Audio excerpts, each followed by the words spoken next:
Hello friend, स्वागत है आपका मेरे यूट्यूब चैनल अनविटेक में। जिन बच्चों ने मेरा चैनल अभी तक सब्सक्राइब नहीं किया है, सब्सक्राइब कर लें, लाइक तथा शेयर करना न भूलें। ठीक है बच्चों, चलिए अभी अब हम लोग चलते हैं अपने आरएसी की अगली टॉपिक की तरफ। हम लोग क्या पढ़ रहे थे? सेकेंड यूनिट पढ़ रहे थे, वेपर कंप्रेशन साइकिल, जिसमें हम लोगों ने देख लिया था वेपर कंप्रेशन साइकिल के अंतर्गत क्या क्या प्रोसेस होते हैं। ठीक है, तो चारों प्रोसेस देख लिया था कि कंप्रेसर में होता था, फिर कंडेंसर में होता था, फिर एक्सपेंशन डिवाइस थ्रॉटल वाल्व में होता था, फिर इवेपोरेटर में होता था। चार डिवाइसेस थी, चारों में अपना चार प्रोसेस कंप्लीट हो रहा था। अच्छा बच्चों, वहाँ पर मैंने एक जो इवेपोरेटर के अंतर्गत बताया था कि जो 4 से 1 प्रोसेस था, जो 4 से 1 प्रोसेस था, 4 से 1 जो हो रहा था प्रोसेस, कहाँ हो रहा था? इवेपोरेटर में हो रहा था ना, इवेपोरेटर में हो रहा था। इस दौरान इवेपोरेटर में क्या था? प्रेशर कांस्टेंट था। प्रेशर क्या था? प्रेशर कांस्टेंट था। मैंने बताया था क्या? प्रेशर कांस्टेंट था। टेम्परेचर भी कांस्टेंट था। वैल्यूम क्या हो रहा था? बढ़ रहा था। इसके बाद था बच्चों क्या? Heat transfer. डेल्टा क्यू क्या था? निगेटिव था। डेल्टा क्या था? क्यू क्या था? निगेटिव था, क्योंकि सॉरी निगेटिव नहीं, पॉजिटिव था। पॉजिटिव था, सिस्टम को हीट दी जा रही थी, सिस्टम को हीट दी जा रही थी, तो पॉजिटिव था। इसके बाद वर्क डन हो रहा था, कार्य हो रहा था? नहीं, कार्य नहीं हो रहा था, कार्य शून्य था। इसके बाद एंथैल्पी मैंने बताया था बच्चों कि एंथैल्पी क्या थी?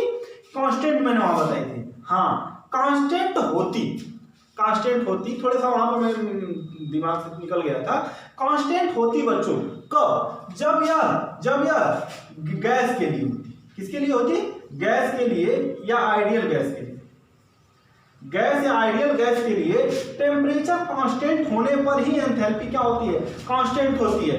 लेकिन वेपर के लिए, वेपर के केस में, वेपर के लिए टेम्परेचर अगर कांस्टेंट है तो जरूरी नहीं है कि एंथैल्पी कांस्टेंट हो।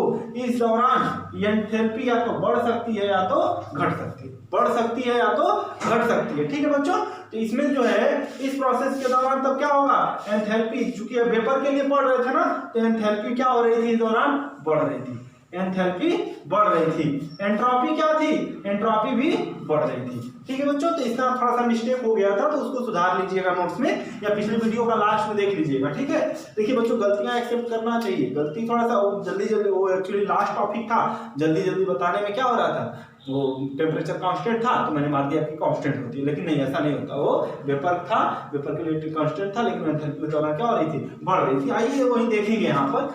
अब बच्चों चलिए स्केलेटन डायग्राम के ऊपर, स्केलेटन डायग्राम आपको थर्मल में पढ़ाया गया है बच्चों ना, थर्मल में बहुत अच्छे से आप लोगों ने पढ़ा है। किसी वेपर या गैस के लिए क्या कौन सा ये सब सारे ग्राफ यूज किए जाते हैं, जिसमें हम लोग क्या करते हैं? पढ़ते हैं क्या? पीवी डायग्राम के ऊपर, टीएस डायग्राम के ऊपर, पीएच डायग्राम के ऊपर और एचएस डायग्राम के ऊपर डिफरेंट प्रोसेसेस को। तो हम लोगों के पास 4 प्रोसेस था। मैं आपको रिमाइंड कर दूं, 4 प्रोसेस था। पहला प्रोसेस कहाँ था? कंप्रेसर में था, कंप्रेसर में था ना, कंप्रेसर में था। दूसरा कहाँ था? कंडेंसर में था। तीसरा कहाँ था? थ्रॉटल वाल्व में था या थ्रॉटलिंग प्रोसेस था। और चौथा प्रोसेस कहाँ था? हो रहा था इवेपोरेटर में हो रहा था। तो इसी प्रोसेसेस के लिए देखिए बच्चों, हमने क्या किया है कि यहाँ आपके सामने 4 ग्राफ ले लिए। चारों ग्राफ को एक साथ समझा जाएगा। देखिए, हमें उसमें क्या था कि 2 प्रोसेस ऐसे थे जिनमें प्रेशर क्या था? कांस्टेंट था। यानी कि 2 चीजें हमें ऐसी, 4 प्रोसेस में 2 चीजें मिल गई थी। 4 प्रोसेस में 2 चीजें इंपॉर्टेंट चीज थी जो उसको हमने पढ़ लिया था। तो देखिए बच्चों, पीएच डायग्राम पर एक हाई प्रेशर था, एक लो प्रेशर था। जब कंडेंसर कंप्रेसर से निकला था तो हाई प्रेशर निकला था, कंप्रेसर में घुस रहा था तो लो प्रेशर घुस रहा था ना। तो इसी को मैंने देखिए पीएच डायग्राम पर, अगर पीवी डायग्राम पर देखें तो ये दोनों की लाइनें क्या मिलेगी? सीधी लाइनें मिलेंगी इस डायग्राम के ऊपर। टीएस डायग्राम के ऊपर आपको बताया गया है क्या होता है। ये 2 लाइनें क्या करती हैं? यहाँ से ऐसे जाती हैं, फिर इस ग्राफ से जब लूप से निकलती है बाहर तो एक दूसरे के पैरेलल निकल जाती है। फिर यहाँ देखिए पीएच डायग्राम के ऊपर, तो pH diagram high pressure, low pressure, ये तो कांस्टेंट था, ये दोनों वैल्यू कांस्टेंट थी। इसके बाद एचएस डायग्राम पर, एंथैल्पी एंट्रोपी डायग्राम पर मैंने बताया था, आप लोगों को पता होगा कि ये लाइनें एक दूसरे से क्या होती है? डाइवर्ज होते हुए निकलती है। ठीक है, इतनी बातें समझ में आ गई होंगी, क्योंकि सारी पुरानी बातें, थर्मल की चीजें आप लोग पढ़े हुए हैं। इसके बाद बच्चों देखिए, अब इसी पीएच, पीवी और टीएच डायग्राम के ऊपर एक एक करके हम लोग क्या करते हैं कि वेपर कंप्रेशन साइकिल को देखते हैं, इनमें होने वाले प्रोसेस देखते हैं। ठीक है बच्चों, चलिए तो मैं बनाता ही जाता हूँ, आप लोग देखते हैं। चलिए बच्चों देखिए कि जो ये पीएच डायग्राम और या पीवी डायग्राम के ऊपर जो एक प्रोसेस था, तो प्रोसेस यही था ना कि बच्चों जो कंडेंसर से आया था एक पर, ये क्या था, लो प्रेशर की क्या थी, वेपर थी, सैचुरेटेड वेपर थी ना, सैचुरेटेड वेपर थी जो कंडेंसर के ऊपर जा रही थी। अब ये निकलेगी बच्चों, निकलेगी और पहुंचेगी कहाँ, हाई प्रेशर होके निकलेगी। क्या हो गया, हाई प्रेशर होके निकलेगी और निकलते निकलते बेटा ये कहाँ पहुंच रही है, 2 पर पहुंचेगी। कहाँ पहुंचेगी, 2 पर पहुंचेगी। 2 से कहाँ निकलेगी, 3 पर। 3 पर जाते जाते यह सैचुरेटेड लिक्विड में कन्वर्ट हो जाएगा। और 3 से 4 के दौरान बच्चों देखिए क्या होना है कि अब आइसेंथैल्पी देखिए, 1 से 2 यही था ना, 1 से 2 क्या था, प्रेशर बढ़ रहा था, लो प्रेशर से हाई प्रेशर हो रहा था। फिर क्या था, प्रेशर कांस्टेंट था कहां पर, इवेपोरेटर में, सॉरी कंडेंसर में था। यह प्रोसेस कहां हो रहा है, कंप्रेसर, कहां हो रहा है, कंप्रेसर में हो रहा था। अरे बच्चों आपके सामने मैं बना देता हूं एक बार जल्दी से, देखिए यही था ना आपका,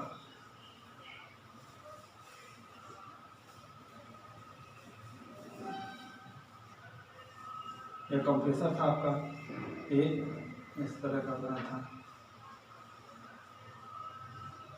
देखिए यह क्या था, यह था आपका क्या, कंप्रेसर था, कंप्रेसर था। यह क्या था, कंडेंसर था, क्या था, कंडेंसर था। यह था क्या, थ्रॉटल वाल्व था, थ्रॉटल वाल्व था। यह क्या था, इवेपोरेटर था, इवेपोरेटर था। इसी में हो रहा था ना, 1 था, 2 था, 3 था, 2 था, 4 था, 1 था। यही साइकिल चल रही थी हमारी, यही साइकिल चल रही थी ना बच्चों, ये साइकिल चल रही थी। इसी साइकिल को हम लोग क्या कर रहे हैं, यहाँ पे पढ़ रहे हैं। तो देखिए 1 से 2 क्या था, कंप्रेसर में लो प्रेशर आया था, हाई प्रेशर होके निकला था। 1 पे आया, 2 पे निकला, हाई प्रेशर होके निकल गया। अब देखिए फिर चला गया 3 पर, 3 पर गया, 2 से 3 कहाँ है, ये कहाँ है, कंडेंसर में है। कंडेंसर में जाते जाते जो थोड़ा बहुत भी वेपर इसमें मान लीजिए बच गई है अगर गलती से, तो क्या है, यहाँ पे 3 पे जाते जाते पूरा का पूरा क्या हो गई, हो गया। इसके बाद बच्चों ये थ्रॉटलिंग प्रोसेस था। थ्रॉटलिंग प्रोसेस चूंकि ये क्या है,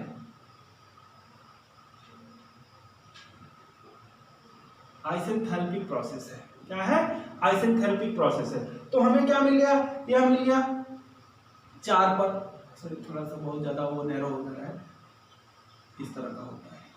अब हम पहुंच गए कहां पर बच्चों, 4 पर पहुंच गए, 4 पर पहुंच गए। अब फिर 4 से देखिए 1,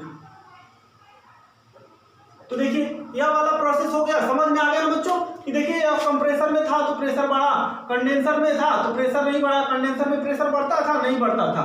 कंडेंसर में प्रेशर कांस्टेंट था, लेकिन कौन सा प्रेशर, हाई प्रेशर कांस्टेंट था। तो यह बात कहां पर हो रहा है, कंडेंसर में हो रहा है, कंडेंसर में हो रहा है। अब देखिए यह 4 से 1, 3 से 4 क्या है, आइसेंथैल्पिक प्रोसेस है। यह कहां पर हो रहा था, ये कहां से पर हो रहा था, थ्रॉटल वाल्व में हो रहा था, थ्रॉटल वाल्व में हो रहा था। फिर 4 से 1 बच्चों देखिए, 4 से 1 प्रोसेस कहां था, इवेपोरेटर में था। 4 से 1 कहां था, इवेपोरेटर में था, इवेपोरेटर में था। तो इसी दौरान क्या हो रहा था, उष्मा खींच रहा था, उष्मा खींच रहा था।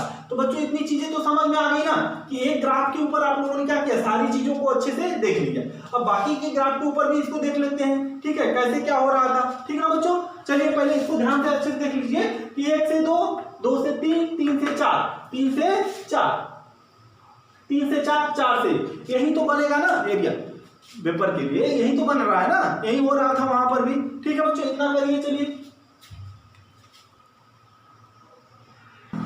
चलिए बच्चों, एक ग्राफ को आप लोगों ने क्या कर लिया है, समझ लिया ना, इसको समझ लिया। बाकी देखिए ग्राफ मैंने क्या किया, बना दिया इसलिए ताकि बस आपको समझाने में टाइम वेस्ट हो, बनाने में नहीं। तो इसके बाद चलिए बच्चों हम लोग बढ़ते हैं टीएच डायग्राम, टेम्परेचर और एंट्रोपी डायग्राम पर चारों प्रोसेस को पढ़ते हैं। तो देखिए चारों प्रोसेस जो हो रहे थे, तो चारों प्रोसेस क्या थे, एक आइसेंट्रोपिक था, 2 आइसोबेरिक थे, एक आइसेंथैल्पिक था ना। कि पहला प्रोसेस क्या था, 1 से 2 क्या था, यस जिसमें कांस्टेंट था। 2 से 3 जो था पी कांस्टेंट था, और 3 से 4 जो था इसमें एच कांस्टेंट था। 4 से 1 जो प्रोसेस था बच्चों, इसमें क्या था, पी कांस्टेंट था। तो देखिए हमारे पास या दो प्रोसेस ऐसे थे जिसमें प्रेशर कांस्टेंट था, एक में एंट्रोपी कांस्टेंट थी, एक में एंथैल्पी कांस्टेंट थी। तो चलिए इन सब चीजों को तो देख लिया। अब चलिए यहाँ पर इसको समझ लिया था। देखिए 1 से 2 क्या हो रहा था, प्रेशर बढ़ रहा था, लेकिन उस दौरान क्या हो रहा था, एंट्रोपी नहीं बढ़ रही थी। तो एंट्रोपी के लिए बच्चों जब आप करो देखेंगे पीवी डायग्राम पर तो क्या मिलेगा, इसी के लगभग पहले क्या लगेगा, उठेगा, ठीक ना। तो अब इसके बाद टीएस डायग्राम पर देखिए, तो यहाँ एंट्रोपी क्या है, 1 से 2 के दौरान एंट्रोपी क्या है, कांस्टेंट है ना बच्चों। तो जो 1 की एंट्रोपी होगी वही तो 2 की एंट्रोपी होगी। यानी कि यहाँ पर अगर हम लोग लाएंगे इस पर, तो जो एंट्रोपी S1 होगी यही बराबर S2 होगी। इस यहाँ पर S1 बराबर क्या होगी, इस पॉइंट पर S2 होगी। तो वही तो हमने क्या किया, एक सीधी लाइन क्या कर दिया, खींच दिया। एक सीधी लाइन चली गई 1 से 2, 2 से फिर 3 हम लोग आते हैं कैसे, आइसोबेरिकली आते हैं। यानी कि आइसोबेरिकली लेकिन किस पे, हाई प्रेशर पे। हाई प्रेशर पे आइसोबेरिकली आ रहे हैं। देखिए तो बच्चों इसी लाइन को तो फॉलो करेंगे ना। ये डॉटेड लाइन थी, आप लोग इसके पहले जो मैंने बनाने से पहले जो यहाँ पे लिखा बनाया था ग्राफ को, उसका स्क्रीनशॉट ले लीजिए, ठीक है ना, उसको समझने में आसानी होगी। तो ये अब इसी लाइन पर आइसोबेरिकली आएंगे, कहाँ था, 3 पर आएंगे।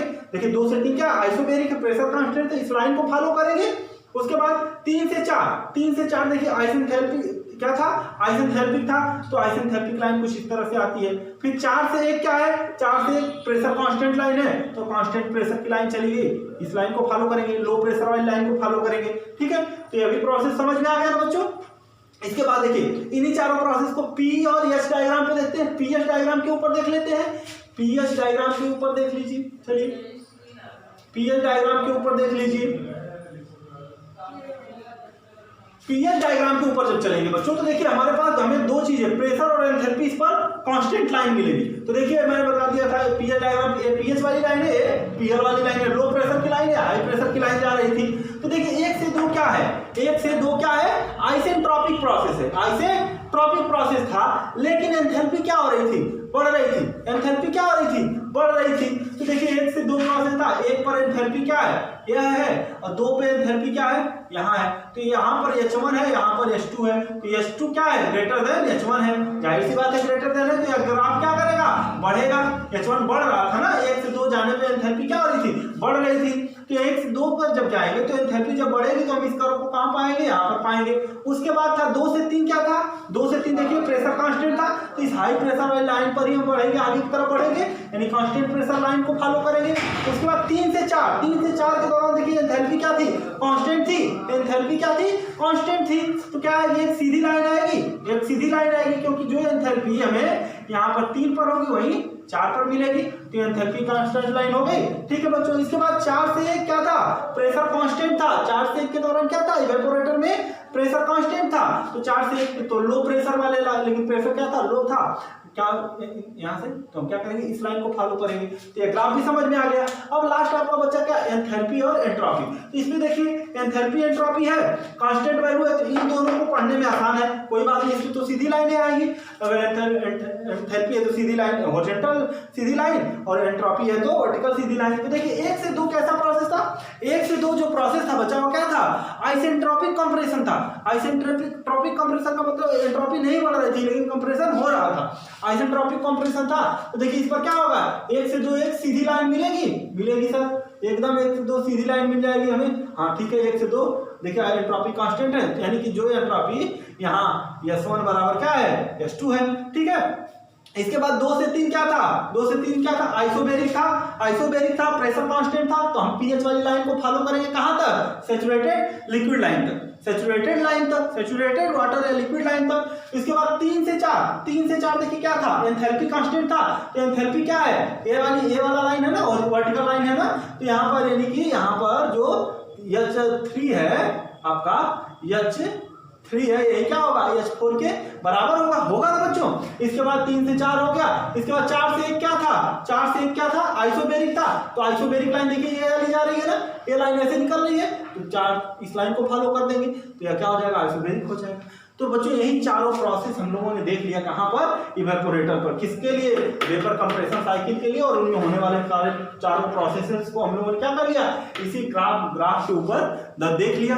सारी चीजें हम लोगों ने क्या कर ली, समझ लेने के बाद बच्चों देखिए अब इसमें हम लोग फाइंड करते हैं कि इसकी सीओपी क्या होगी। सीओपी क्या होगी। तो देखिए इसमें जो एंथैल्पी में वेरिएशन जहाँ आ रहा है उसी चीज को पकड़ते हैं और इसकी सीओपी को फाइंड करते हैं। सीओपी का मतलब क्या, हमें रेफ्रिजरेटर इफेक्ट चाहिए, यानी कि इवेपोरेटर को पकड़ते हैं और कार्य उसके बदले में कितना करना पड़ रहा है। तो कार्य कहाँ करना पड़ रहा है, कहाँ कार्य देखिए कहाँ करना पड़ रहा था, एक कंप्रेसर में वर्क हो रहा था, कंप्रेसर में क्या हो रहा था, कंप्रेसर को सिर्फ चलाना पड़ रहा था और कहीं कार्य हो रहा था, मिल रहा था, नहीं मिल रहा था। तो हम कंप्रेसर वर्क देखेंगे, कंप्रेसर वर्क देखेंगे और इवेपोरेटर में जो एंथैल्पी में वेरिएशन हो रहा है इवेपोरेटर में, ठीक है बच्चों, इन्हीं चीजों को पकड़ते हैं और एंथैल्पी को फाइंड करते हैं। इतना जल्दी से कर लीजिए, आप लोग स्क्रीनशॉट ले लीजिए।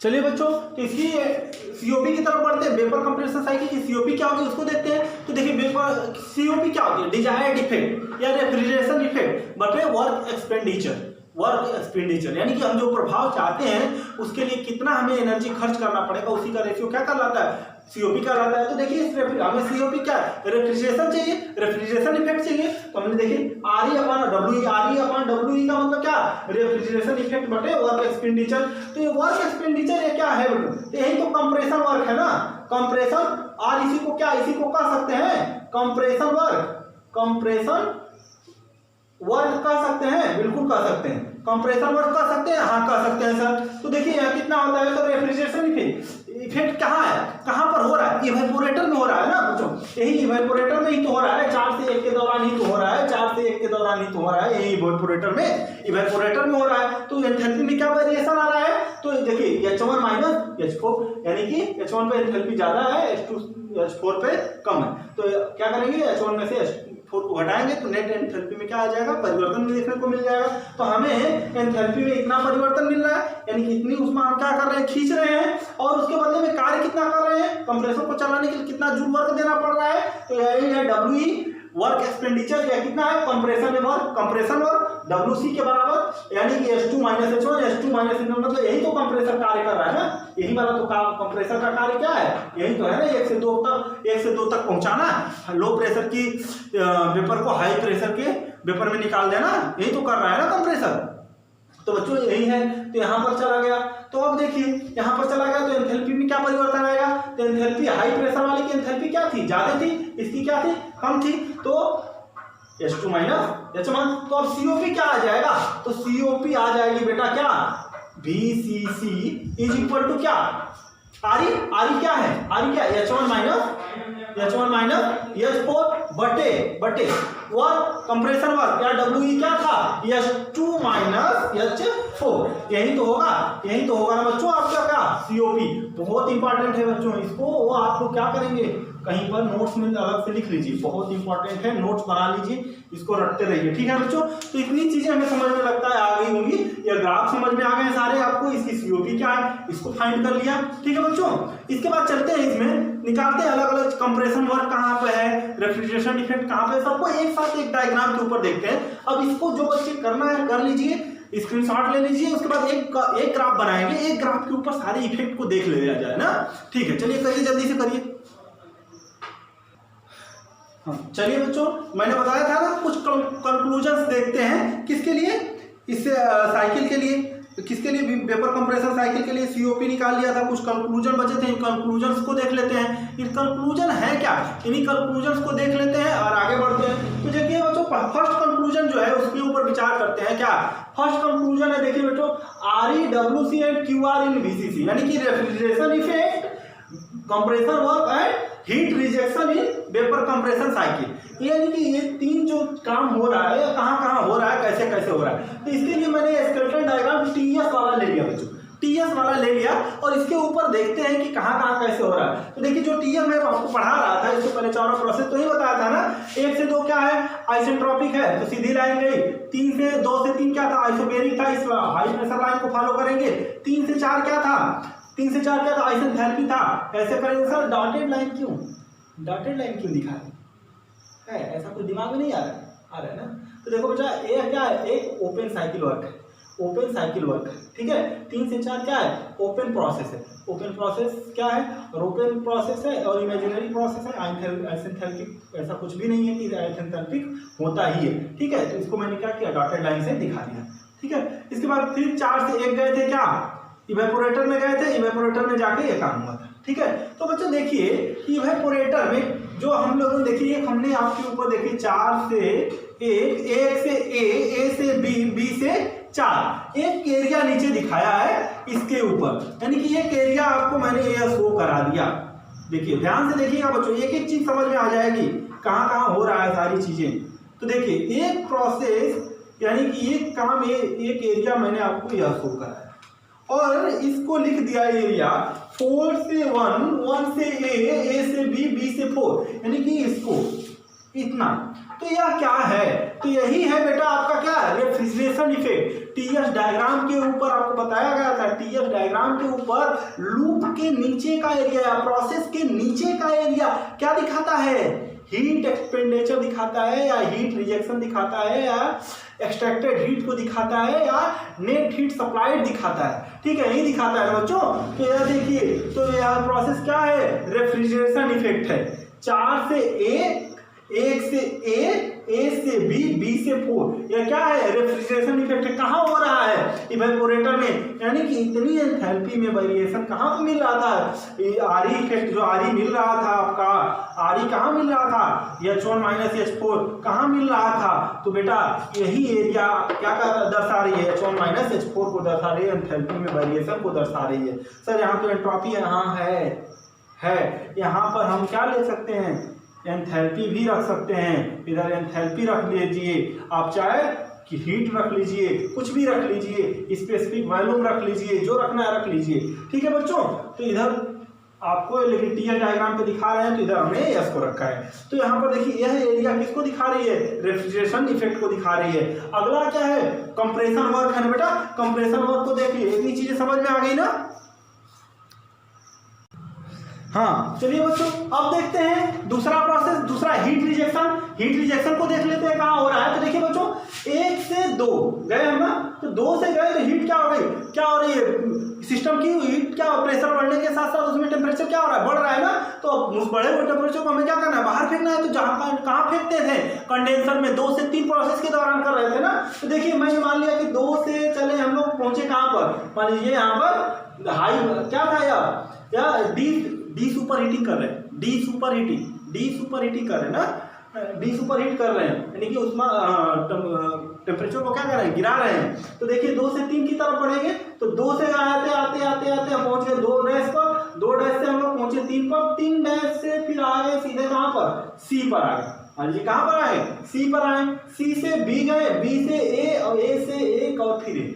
तो देखिए जो यह एरिया बनेगा, यह एरिया बनेगा 2 से 2 डैश 3 सी बी ए 1 2, यह हीट रिजेक्शन है। यही हीट क्या करना है? हमें रिजेक्ट कराना है। यानी कि अगर हम देखें, बात करें हीट रिजेक्शन की बेटा करें बात, तो देखिए हमारे पास जो है यह लाइन, अब देखिए जो यह पूरा है यह एरिया, दूसरा वाला एरिया देखते रहिए बच्चों, ध्यान से देखेंगे सारी चीजें समझ में आएंगी, और नहीं देखेंगे तो फिर दिक्कत होगी बच्चों। देखिए